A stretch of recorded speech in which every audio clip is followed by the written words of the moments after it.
I'm Marie-Clare. And I'm John, and this is our film of the incredible journey along the Golden Triangle of India. With Discovery Adventures.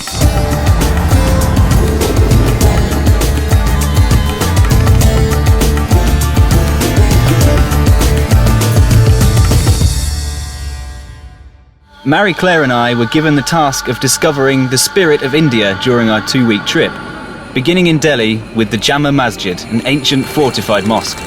It is nothing short of magnificent, especially in the early morning sunlight before the smog of Delhi really begins to take hold. Walking through its ancient archway is like stepping back 1,000 years, except for the swarms of foreign tourists thrusting iPads and cameras into every inch of its splendor. Leaving the tranquility of the mosque behind us, we return to the manic streets of Delhi on a white-knuckle tour of the city.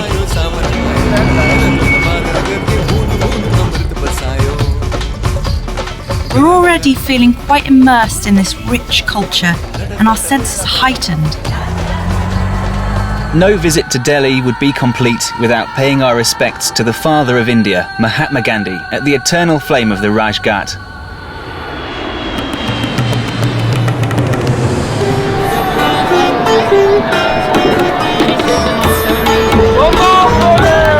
The Ganges is viewed as a river of salvation, an everlasting symbol of hope to past, present and future generations.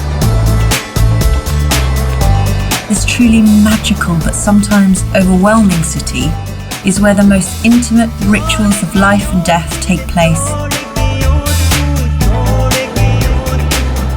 We're really witnessing the energy of these rituals of bathing and burial.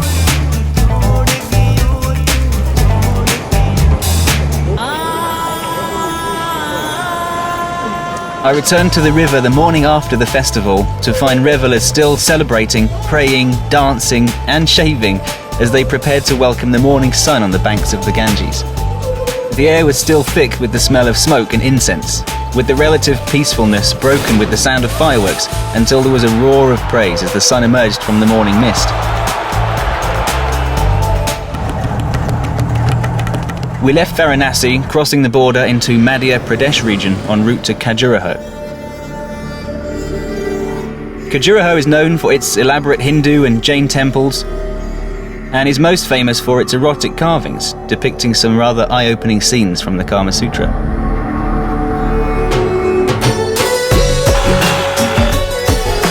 The journey to Agra gave us our first taste of an Indian train station. The trains are enormous and packed to the rafters, but are an essential and unmissable way to travel across the country. We stopped off in Alipura to meet some of the locals before we boarded another sleeper train en route to our most impressive destination.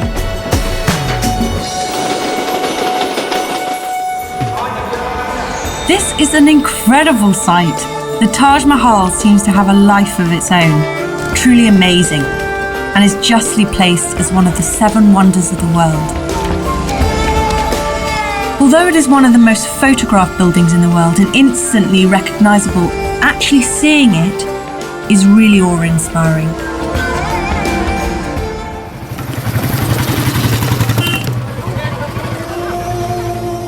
Agra Fort, sometimes called the Red Fort, is another of Agra's World Heritage Sites. The forbidding exterior of this fort conceals an inner paradise. The faces here tell 1,000 stories. This is definitely a highlight of my trip.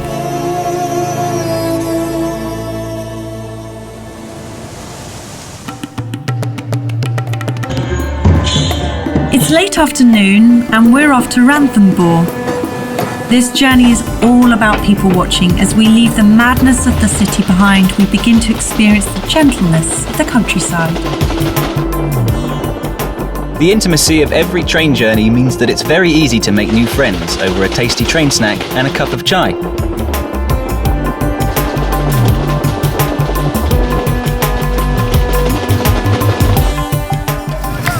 After a bumpy nighttime drive, we were met warmly at our hotel by a local group of musicians and puppeteers who danced late into the night.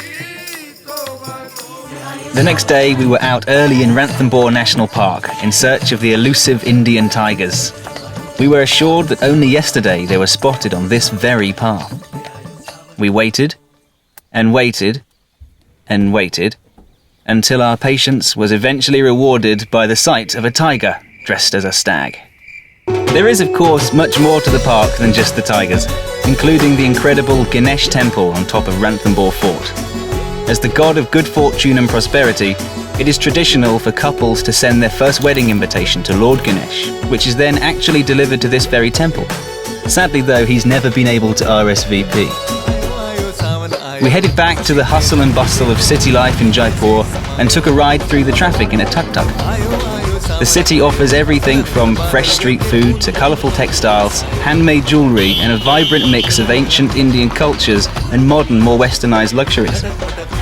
This chap was trying to figure out which side of his elephant the petrol cap was located, but he was also heading up a procession of grooms on their way to a traditional Indian triple wedding. Another early morning was rewarded by an unforgettable trip to the Amber Fort. The fort is so huge that it can only be appreciated by taking a tour on the back of a painted elephant. Sadly, I couldn't do this because I got lost inside its maze-like tunnels and had to be rescued by one of the locals. The guidebooks describe Jaipur City Palace as a feast for the eyes. Unfortunately, they wouldn't let me in with a camera, so you'll have to make do with a shot of this man playing a tune to a snake in a basket. Jaipur is home to an ancient observatory, giving us an insight into India's historical approach to astrology and astronomy by means of these huge Escher-like structures that we use to measure time and to understand the movement of the stars and planets. We were offered one of the best views of the city through one of the 953 windows in the Palace of Winds. The city also gave Marie-Clare and I a chance to practice our haggling skills with a local textile salesman. This is not the Indian price. Yeah. This is white Englishman price. No.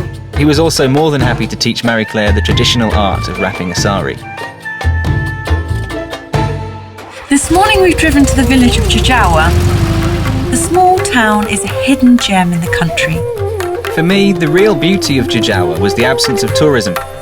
With the assistance of our hotel porter, we tracked down a local potter who very kindly taught us how to make a vase. But this was not a tourist attraction, it was his livelihood, so I decided not to waste any more of his clay and let Marie-Clare have a go.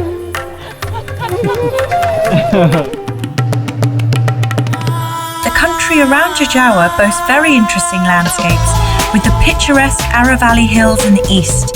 The camel-herding Rabbaris are an ethnic group only to be found around Jijawa. We were headed to the station to catch the famous Jijawa train safari. At Jijawa train station, as part of their program to always avoid accidents, they still use an archaic mechanical system to ensure that two trains are never using the same single railway track at the same time. The train driver hands a large ball bearing to the signal master, attached to a large piece of rope. The signal master hands the ball to the station master. The station master places the ball bearing into the machine, which is then locked away until the next station on the line sends a signal back that the line is clear. This releases the ball bearing again. The trains cannot leave the station until the signal master gives them back their ball on a rope. We're on the train travelling to the highest station in the Ara Vallis. The engine slowly pulls the train through the most beautiful forests and hills. With the prospect of another Indian safari, I was worried that we'd be sitting quietly again waiting for another infamous tiger. But we were actually escorted most of the way by a troop of monkeys hungry for passengers' food and attention. We continue on to Udaipur, famous for its lakes and Raj-era palaces. Rajasthan's most romantic city. It's known as the Venice of the East and holds stage as one of India's truly seductive cities. We're now visiting City Palace, which stands on the east bank of Lake Piccola. These balconies provide fantastic panoramic views. The Jajish Temple is a large Hindu temple in the middle of Udaipur. This temple is a great example of Indian architecture and art. Some of the people here are unforgettable. It was almost impossible for us to spend a few days in Udaipur without recognising its great pride in being chosen as a location for the Bond film Octopussy. At 7 p.m, almost every bar and restaurant in Udaipur pulls down a white projector screen and plays the entire film. Every night. But after a ride home with Suleiman in a tuk-tuk, it was us feeling a little shaken, not stirred. And so, our journey came full circle back to Delhi. What a journey we've been on, from the bustle of Delhi to the serenity and calm of the Taj Mahal. It's been an incredible trip, full of memories to treasure forever.